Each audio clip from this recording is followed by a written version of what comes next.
Bonjour à tous et bienvenue dans Smart Boss, le nouveau rendez-vous des patrons et des patronnes. Je suis ravie d'accueillir avec moi aujourd'hui Guillaume Richard. Tu es président et fondateur de WeCare, spécialiste des services à domicile. Bonjour. Bonjour. Merci encore d'avoir accepté cette invitation. Alors l'émission va se décomposer en 3 parties. Première séquence, David rencontre Goliath, où tu vas devoir faire face à une start-up avec qui tu vas pouvoir échanger sur des sujets communs. Ensuite, on a l'interview en coulisses, dans laquelle on va pouvoir revenir sur des moments forts de ta vie de dirigeant et aussi ton quotidien. Et enfin, dernière séquence, l'interview chrono, qui, comme son nom l'indique, sera une série de questions rapides. Eh bien, écoute, merci encore d'avoir accepté cette invitation. Et maintenant, on passe à la séquence David rencontre Goliath.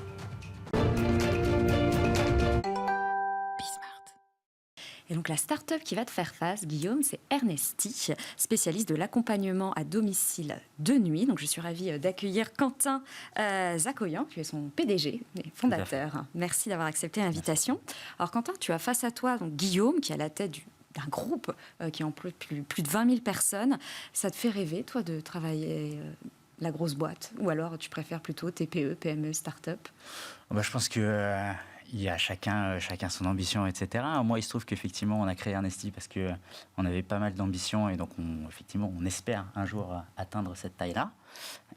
Donc, effectivement, ouais, très fan de Guillaume parce que tout ce qu'il a accompli depuis maintenant plus d'une vingtaine d'années, c'est assez énorme, quoi. Donc, non, très content d'être là. Tu pourrais travailler avec eux? Si effectivement il y a des synergies qui se présentent, pourquoi pas, ouais. Bon, alors vous avez tous les deux en commun donc voilà, le secteur du service à la personne, un secteur qui n'est pas très très attractif. C'est quoi un peu vos stratégies aujourd'hui pour recruter, Guillaume? Alors, en fait, nous, on se dit que tous les collaborateurs n'avaient pas les mêmes attentes. Et partant de là, on a une galaxie de marques qui proposent différentes propositions de valeur. Donc on a par exemple O2 qui propose à nos collaborateurs des CDI à temps partiel ou à temps plein. On favorise le temps plein, mais on accepte aussi les temps partiels sur les 3 grands métiers, le ménage, la garde d'enfants et l'accompagnement de la personne âgée, avec l'objectif d'avoir un maximum de salariés qui font les 3 métiers. Et puis à l'inverse, on a d'autres entreprises dans le groupe qui vont proposer un seul et unique métier. Donc par exemple, on a la compagnie Lavandière, ça va être que le ménage et que à temps plein, et où on fournit aussi un véhicule. À l'inverse, on va avoir d'autres entreprises où c'est beaucoup plus souple et où le salarié peut décider est beaucoup plus libre dans son temps de travail. Ça va être, par exemple, Nounou Expert, qui est sur la garde d'enfants, avec que de la garde d'enfants dans un système qui s'appelle le mandataire, dans lequel le particulier et l'employeur, et nous, on intervient en mandat de gestion entre le client et l'intervenant. Et l'intervenant choisit en fait ses clients. Là, je peux vous en donner encore une dizaine, mais bref, on s'est posé la question de comment est-ce qu'on fait pour répondre aux attentes des collaborateurs en leur proposant différents types d'emplois qui peuvent correspondre à différentes attentes. Et puis après, on a énormément de programmes de formation, d'accompagnement, de travail aussi sur la rémunération finale. C'est-à-dire qu'il y a le taux horaire, mais il y a aussi comment est-ce que je fais pour remplir votre planning d'intervention pour que vous ayez le moins de dépenses possible, le moins de trajets à faire, et donc pour qu'à la fin, vous ayez une rémunération nette finale qui soit la plus élevée possible. Donc on a pas mal de choses pour travailler tous les éléments, pour accompagner dans l'évolution professionnelle, pour professionnaliser, pour augmenter les rémunérations nettes, pour apporter des avantages avec de l'intéressement, de la participation, des choses comme ça aussi qui permettent d'augmenter l'attractivité du métier. Et toi, chez Ernesti?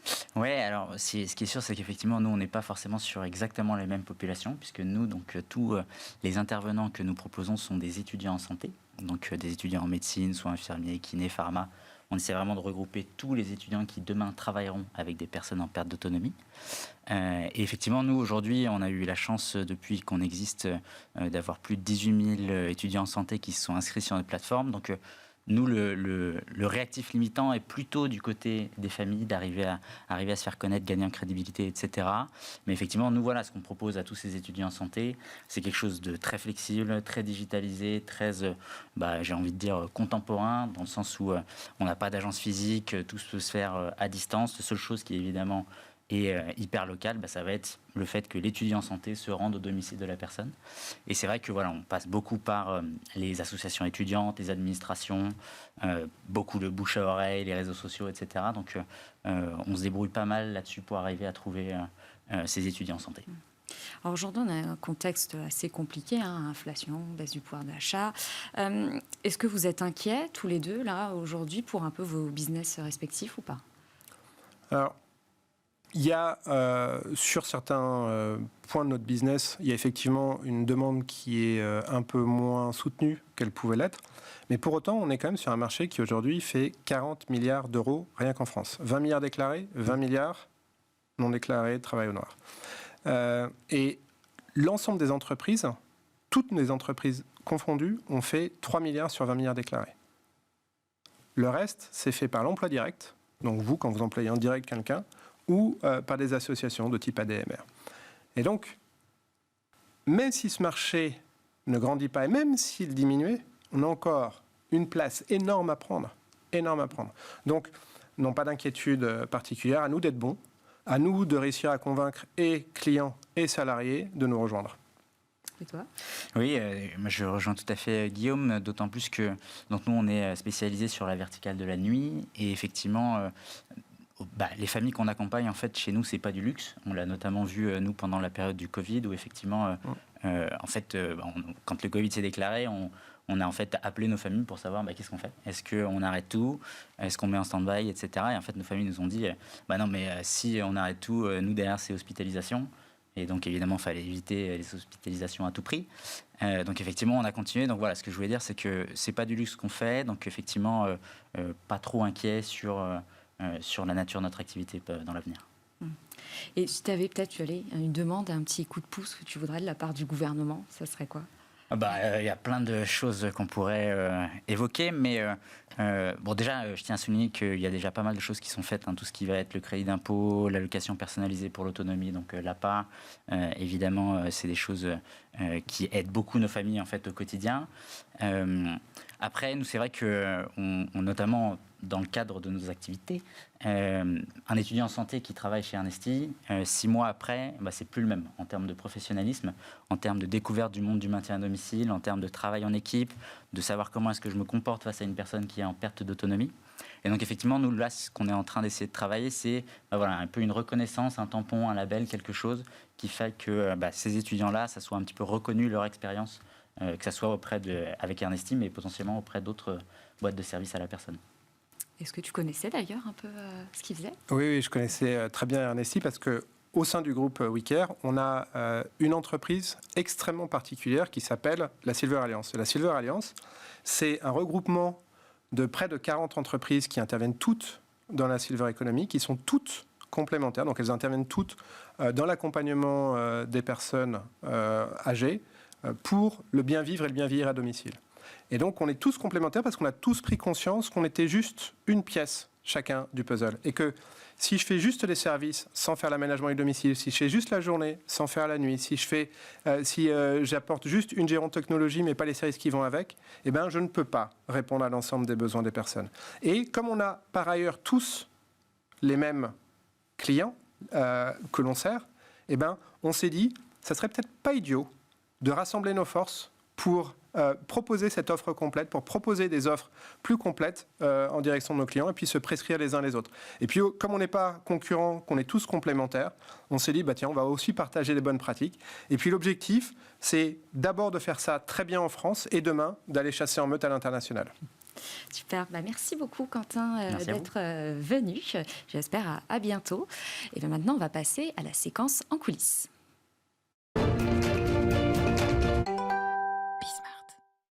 Alors, première question, tu t'es lancé pendant la bulle Internet, à la fin 99-2000. C'était la galère ou la grosse galère? Ah non, on s'est lancé juste avant, en fait, la bulle Internet. Et à l'époque, je ne sais pas si tu te rappelles, mais le modèle qui devait tout révolutionner, c'était le click and mortar. L'alliance du web et de l'économie réelle. Donc le click. Et nous, on avait un projet à la base qui était un projet qui s'appelait At Home avec le arrobas, parce que tu sais, il fallait avoir soit deux O, soit un truc avec des hâtes.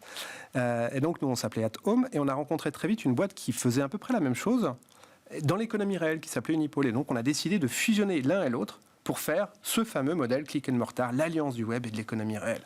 Et donc on est arrivé, sauf que le temps qu'on arrive sur le marché, qu'on décide du nom aux deux, de la répartition des parts, de la répartition des rôles, du business plan, on est arrivé pour lever des fonds tout début avril 2000, juste après l'explosion de la bulle Internet. Et là, effectivement, autant tous les jours avant, il y avait 1, 2, 3, 5, 10 levées de fonds, autant si entre début avril et la fin de l'année, il y a eu 5 levées de fonds, ça a été le bout du monde. Et je vais tout de suite tuer tout suspense.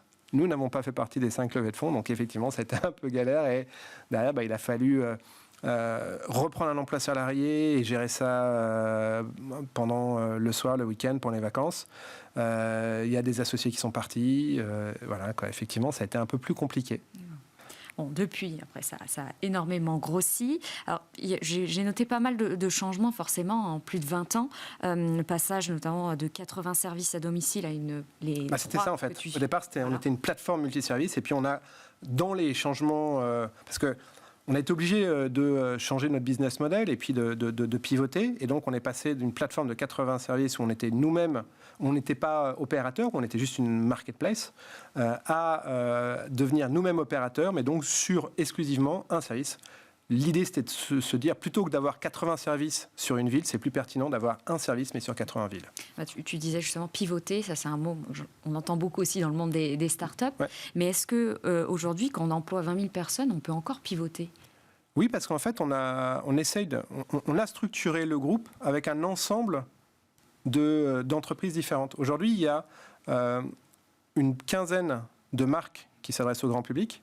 Et puis, il y a aussi des entreprises support à l'intérieur du groupe parce que je veux justement garder cet esprit entrepreneurial et cette agilité à l'intérieur de l'entreprise. Ce qui fait que des projets sont développés en mode start-up par des intrapreneurs. Et donc, qui vont lancer leur nouvelle entreprise sur une nouvelle idée, sur un nouveau créneau.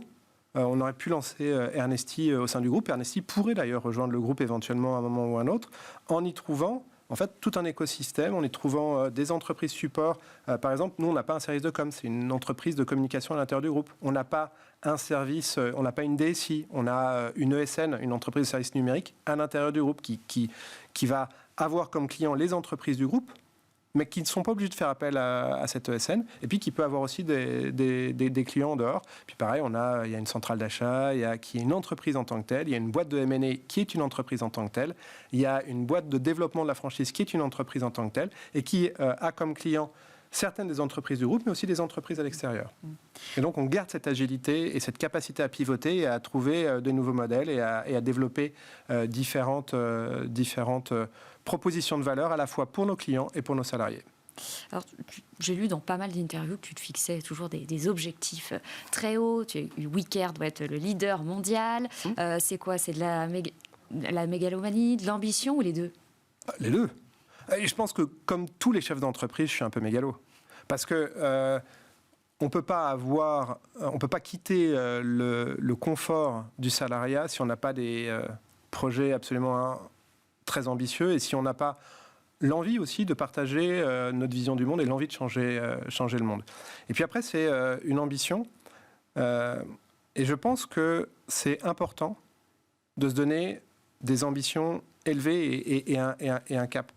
Ce matin encore, j'étais avec Edgar Gros-Piron et il racontait que juste avant les Jeux Olympiques, en fait, il y avait le directeur technique national qui les avait tous rassemblés. Et puis, il y avait une vingtaine d'athlètes qui avaient plus ou moins fait un podium. Et donc, il leur a demandé, les gars, vous êtes une vingtaine, j'ai que 3 places, comment est-ce qu'on va faire pour choisir ? Aidez-moi. Et donc, les uns les autres commencent à expliquer pourquoi. Il y en a qui disent, moi, j'aimerais bien, j'espère, potentiellement, un jour, je pourrais. Et puis, moi, je suis trop vieux, donc ça va être mes derniers Jeux Olympiques, donc il faut que je les fasse. Moi, c'est le rêve d'une vie. D'autres, moi, je suis trop jeune, je vais te laisser ma place. Mais par contre, coach, retenez-moi pendant 4 ans, etc., etc. Puis à un moment, il y en a un peu gonflé qui dit coach, prenez-moi parce que dans un bon jour, je pense que je peux essayer de faire un podium. Ok. Puis ça continue, les uns les autres s'expriment. Puis il y en a un encore plus gonflé qui dit coach, prenez-moi parce que je veux réussir à avoir la médaille d'or. Ok. Et puis Gros Piron, par l'an dernier, il dit coach, je vais vous faciliter la vie. De toute façon, vous n'avez plus que 3 places. Vous n'avez plus que 2 places parce que moi, j'en prends une et vous pouvez d'ores et déjà graver mon nom sur la médaille d'or parce que la médaille d'or, elle sera pour moi. In fine, et je vais l'avoir. In fine, lui, il a dit je vais, et il l'a eu. Celui qui a dit je veux, il a été 2e. Et celui qui a dit dans un bon jour, je vais essayer d'avoir le podium, il a été 4e. Et il a bien essayé, tout a marché. Et en fait, quand vous fixez ça, quand vous le partagez, non seulement vous-même, vous devez, vous avez un engagement que vous avez pris par rapport à vous-même, et puis c'est aussi un engagement par rapport aux autres. Et comme vous n'avez pas envie de passer pour un couillon, eh bien, vous mettez tout en œuvre pour. Et tout en œuvre pour, c'est-à-dire vous réfléchissez temps long. À partir du moment où nous, on avait fixé, dès 2005, on avait dit, on se donne 30 ans pour être numéro 1 mondial, 10 ans pour être numéro 1 français, 20 ans pour être numéro 1 européen, 30 ans pour être numéro 1 mondial, parce qu'à l'époque où on avait fait ça, on faisait 250 000 euros de chiffre d'affaires, le numéro mondial faisait 3,5 milliards. Donc, comme on est un peu réaliste quand même, on s'est dit, on fait ça en étapes, mais on se donne ça. Et à partir du moment où vous avez cette vision lointaine, ça vous oblige. Ça vous oblige à réfléchir temps long, ça vous oblige à aller chercher des gens qui sont meilleurs que vous. Ça vous oblige à réfléchir dans les étapes que vous allez faire, etc. etc. Et tu as fait un petit parallèle, là, tu as parlé de sport. J'ai vu aussi d'ailleurs que tu es un grand fan de foot, du PSG. Alors c'est qu'on fait souvent des parallèles entre le sport, l'entrepreneuriat. Est-ce que tu trouves que c'est un peu tiré par les cheveux ou non, c'est vraiment légitime? Je trouve que c'est extrêmement légitime. Parce que, est-ce que tu as déjà entendu une seule fois un champion qui a dit « Waouh, mais alors, j'ai gagné, mais alors c'est un coup de bol monstrueux !» Jamais. C'est jamais arrivé. Est-ce que tu as déjà rencontré un patron d'une boîte qu'il a créée, qui est devenu numéro 1, qui te dit « Waouh, mais alors là, mais on a eu un bol incroyable, on n'a rien fait, puis c'est arrivé par là, comme ça, par hasard, par chance. » Non. À chaque fois, on va te dire « Ben voilà, c'était une volonté de tous les instants et on a fait les sacrifices qu'il faut pour. On a bossé pour, on s'est structuré pour, on a fait les choses qu'il faut. » Et donc, c'est là où c'est super important. C'est-à-dire qu'à partir du moment où tu dis « je vais faire ça », tu t'engages, tu engages l'entreprise, les gens qui te rejoignent dans l'aventure savent aussi quel est l'objectif de l'entreprise, donc on partage un rêve ensemble, on rêve ensemble, PSG Dream Bigger, on rêve plus grand et on rêve plus grand ensemble. Et donc, on va mettre en œuvre tout ce qu'il faut pour... Tu as récemment aussi, j'ai vu déclarer, alors non, c'était peut-être pas si récent que ça, mais dans une interview aux Échos, que le patron doit être le premier commercial de son entreprise. Alors oui, évidemment, tu as le pull avec marqué... J'ai le pull, j'ai les boutons de manchette, j'ai les baskets. Oui, le chef d'entreprise doit être le premier commercial de son entreprise. Si nous-mêmes, on n'est pas ultra fiers de notre entreprise, qui le sera? Si on n'est pas exemplaire dans un certain nombre de domaines, et notamment dans celui-là, comment est-ce qu'on peut demander à nos collaborateurs d'être fiers de leur entreprise et d'être des porte-paroles et des héros OS et AULT de leur entreprise si nous-mêmes, en tant que chef d'entreprise, on ne l'est pas? Il y a plusieurs études, alors je voulais parler un petit peu d'impact, en tout cas plutôt d'inclusion, tu vas me voir venir, mais j'ai vu que plusieurs études montrent que les entreprises les plus performantes sont aussi les plus diverses. Est-ce qu'en période de crise, aujourd'hui, une entreprise peut toujours appliquer une politique d'inclusion, peut faire encore des efforts alors que c'est peut-être pas une priorité? Mais encore plus. Encore plus. Il y a quelques années, on avait travaillé sur l'inclusion de personnes en situation de handicap dans l'entreprise parce qu'on avait une convention avec la GFIP. Et on avait remarqué que nos agences les plus performantes étaient celles où il y avait le plus de personnes en situation de handicap. La réalité, c'est que je ne sais pas si c'est parce qu'elles étaient super performantes qu'elles avaient beaucoup de personnes en situation de handicap, ou si c'est parce qu'elles avaient beaucoup de personnes en situation de handicap qu'elles étaient très performantes, mais il y avait une corrélation qui était énorme, vraiment extrêmement importante. Et quand vous êtes en situation justement où c'est un peu plus tendu, ou sur les recrutements c'est un peu plus compliqué, est-ce que justement faire de l'inclusion, et faire de l'inclusion ça veut dire quoi aussi? Ça veut dire s'intéresser aux caractères les plus profonds et abandonner le superficiel. qu'est-ce qui a le plus d'intérêt pour votre entreprise? Avoir des gens qui sont superficiellement parfaits, ou avoir des gens qui, profondément, ont les bonnes aptitudes, les bonnes compétences, la bonne attitude, et qui demain, et avec qui vous avez envie de partager un projet et de grandir. Et donc, moi je dirais que encore plus en période de crise, encore plus, il faut qu'on fasse cette inclusion parce qu'en fait, ça vaut le coup et ça vaut la peine.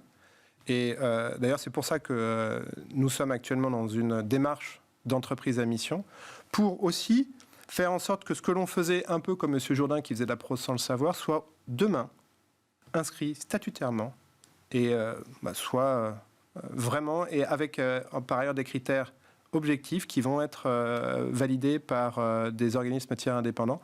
Et donc, pour vraiment aller plus loin encore dans cette démarche. Et d'ailleurs, tu es assez engagé, toi, alors, à titre personnel, auprès des travailleurs en situation de handicap. Comment est-ce que tu as voulu prendre en main ce sujet et que tu l'as appliqué dans l'entreprise? Alors, on a mis en place au niveau des travailleurs en situation de handicap, mais on a aussi, parce que c'est aussi une partie de notre métier, hein. On est dans le ménage, le repassage, la garde d'enfants, l'accompagnement des personnes âgées ou en situation de handicap. Donc, ça ne serait pas normal, dans le fond, si on n'avait pas aussi une politique en faveur des personnes en situation de handicap. Et on a, pour tous les types de handicap, mais aussi on a fait des actions spécifiques pour les personnes qui sont sourdes et malentendantes. Parce que c'est un handicap qui est relativement facile à intégrer par rapport à nos métiers, en particulier dans les métiers de l'entretien de la maison. Et donc, on a mis en place un service de relations clients où les personnes en situation qui entendent mal peuvent avoir une interface vidéo où eux, en fait, on va oraliser la langue des signes et inversement. Je ne connaissais pas du tout. On entend aussi, beaucoup, notamment les jeunes, disent je veux un travail qui a du sens, même de plus en plus d'entrepreneurs qui se reconvertissent. Est-ce que tu crois que c'est vraiment un nouveau phénomène? Est-ce que d'ailleurs toi tu le vois chez toi ou vraiment les gens n'y pensaient même pas du tout avant? Alors oui, c'est un phénomène qui s'accentue. Et aujourd'hui, on a beaucoup d'entrepreneurs qui nous rejoignent parce qu'on a un mode de développement avec des salariés, mais on a aussi un mode de développement en franchise. Et je pense que sur plus de 90% de nos franchisés, qui sont donc des entrepreneurs en franchise, le point du sens et des valeurs est primordial et est le moteur de leur engagement dans ces métiers. Il y avait une célèbre marque, un célèbre pétrolier qui disait « Vous ne viendrez pas chez nous par hasard ». Dans les services à la personne, vous ne venez pas dans les services à la personne par hasard. C'est parce que vous avez aussi ce sens de l'accompagnement, de l'attention portée à l'autre. C'est d'ailleurs pour ça qu'on s'appelle We Care, nous portons attention. C'est quoi aujourd'hui ta préoccupation principale? Ma préoccupation principale, elle est justement autour de cette attention portée à l'autre. Comment est-ce qu'on peut davantage exprimer cela à la fois pour nos clients, mais aussi et surtout pour nos salariés. Parce qu'il y a un point qui était au départ une intuition, qui est assez rapidement devenu une conviction et maintenant une constatation, c'est qu'un salarié heureux, un salarié épanoui, c'est à 99,9% l'assurance d'avoir un client satisfait. Et il y a un des grands penseurs du XXe siècle, Jean-Jacques Goldman, qui nous chantait « Il changeait la vie » et qui explique qu'à sa tâche chaque jour, il changeait la vie parce que c'est dans la façon aussi dont on fait les choses. C'était un cordonnier, un simple cordonnier. Il faisait des souliers si jolis, si légers que nos vies semblaient un peu moins lourdes à porter. Il y mettait du temps, du talent, du cœur. Ainsi passait sa vie au milieu de nos heures. Et loin des longs discours, des longues théories, à sa tâche, chaque jour, il changeait la vie. Et derrière la ritournelle, en fait, ce qui est dit, c'est que dans la façon dont on fait le métier, la façon dont on fait le métier est parfois plus importante que le métier en lui-même. Et quand vous mettez du cœur, quand vous mettez du cœur dans l'accompagnement d'une personne âgée, dans le cœur dans l'accompagnement d'un enfant, du cœur même dans le ménage, et que derrière, vous pensez aux clients et à la réaction qu'ils vont avoir quand ils vont rentrer chez eux et que ça va faire waouh. Même quand vous allez, vous, dans n'importe quel magasin avec l'hôtesse de caisse, vous souriez. Est-ce que ça illumine pas votre journée? La façon en fait dont vous faites votre métier est plus importante que votre métier en tant que tel. Et alors aujourd'hui, quand on est à la tête d'un grand groupe comme le tien, est-ce qu'on n'a pas envie de retourner entreprendre, aller avoir de nouveau les mains dans le cambouis? Mais j'arrête pas. Mais j'arrête pas d'entreprendre. J'arrête pas d'entreprendre parce que le groupe, il est composé d'une grande entreprise, O2. O2, c'est sur les 450 millions du groupe, O2, c'est 350 millions. On a 12 000 collaborateurs en direct, il y en a 6 000 chez nos franchisés. C'est une grosse entreprise. Et puis, à l'intérieur de l'entreprise, il y a plein de petites startups. Il y a plein de petites startups. Tout à l'heure, je te parlais de Nounou Expert, mais on a aussi la compagnie Lavandière qu'on a créée il y a 2 ans et qui aujourd'hui a déjà pratiquement 30 agences, qui emploient déjà 400 personnes et qu'on a créé de rien, quoi. Enfin, voilà, il y a 2 ans. On a O2 Travaux, on a plein de petites boîtes qu'on a créées comme ça. On a Autonomia, on a plein de boîtes qu'on a créées de rien. Et donc, on a plein de projets pour développer des nouvelles idées. Et puis moi, enfin, c'est quelque chose qui me passionne, quoi. D'accompagner aussi des intrapreneurs, parce que ça, c'est une notion aussi qui est extrêmement importante, celle d'intrapreneur. J'entreprends à l'intérieur d'un groupe. Quand vous écoutez les Français, il y a 63% des Français qui vous disent « j'ai envie d'entreprendre un jour ou l'autre ». Mais en fait, il y en a très peu qui passent à l'acte. Et pourquoi ils ne passent pas à l'acte ? Parce que c'est compliqué de devenir... Et puis, on n'est pas accompagné, on quitte le confort quand même du salariat. On va prendre des risques. Et donc, si vous pouvez limiter les risques en accompagnant dans un cadre qui est celui de l'entreprise, qui fait que vous pouvez vous concentrer juste sur les parties sur lesquelles vous êtes bon, parce que la difficulté à être entrepreneur, c'est que vous avez à la fois à gérer de la compta, de la finance, du commerce, du marketing, de la SI, du juridique. C'est Stop. On ne peut pas tout faire, on ne peut pas tout maîtriser. Et pourtant, on vous demande de tout maîtriser. Et donc, si vous vous concentrez juste sur la partie que vous savez faire, par exemple du web marketing, hop, et bien vous allez faire ça. Et puis après, tout le reste, c'est l'entreprise avec les entreprises support, comme j'ai organisé le groupe, qui va vous accompagner. Ça pourrait être tout un autre sujet, l'entrepreneuriat. Ça donne plein d'idées pour la prochaine fois. Mais on doit déjà passer à la séquence interview chrono.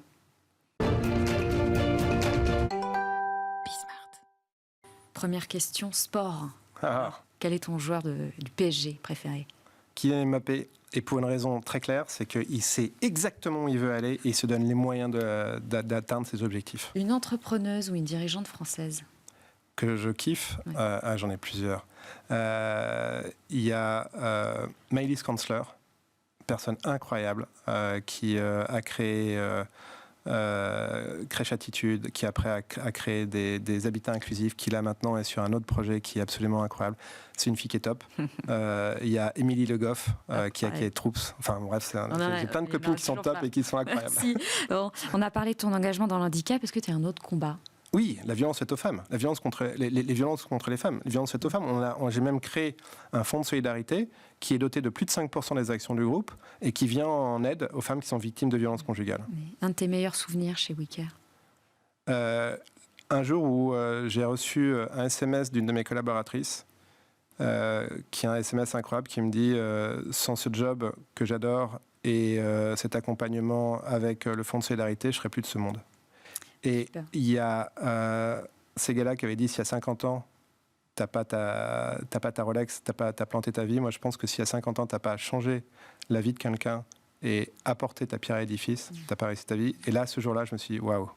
Merci beaucoup, Guillaume, d'être venu dans cette émission. Et merci à vous d'être toujours présent. Et je vous donne rendez-vous la semaine prochaine pour un nouveau numéro. Au revoir.